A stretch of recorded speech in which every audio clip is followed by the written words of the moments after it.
দেখুন বন্ধুরা, একজন পিতা এত কিছু করতে পারে। সে তার ছেলেকে স্কুলে রেখে কাজে যাওয়ার জন্য দৌড় দেয় এবং সে ছেলেটি তার বাবা কী করে এটা দেখার জন্য কৌতূহল হয়ে ওঠে এবং তার বাবার পিছনে পিছনে সেই ছেলেটিও দৌড়ে যায়।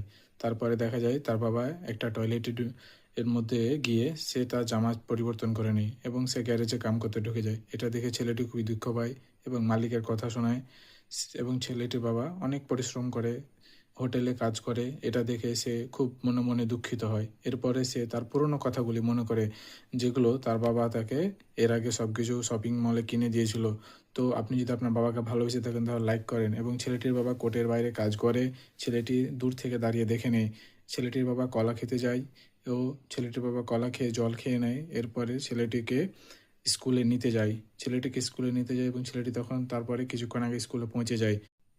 তো একজন প্রকৃতি বাবা এত কিছু করতে পারে। তো বাবাকে ভালোবাসলে একটি লাইক করে দিও এবং চ্যানেল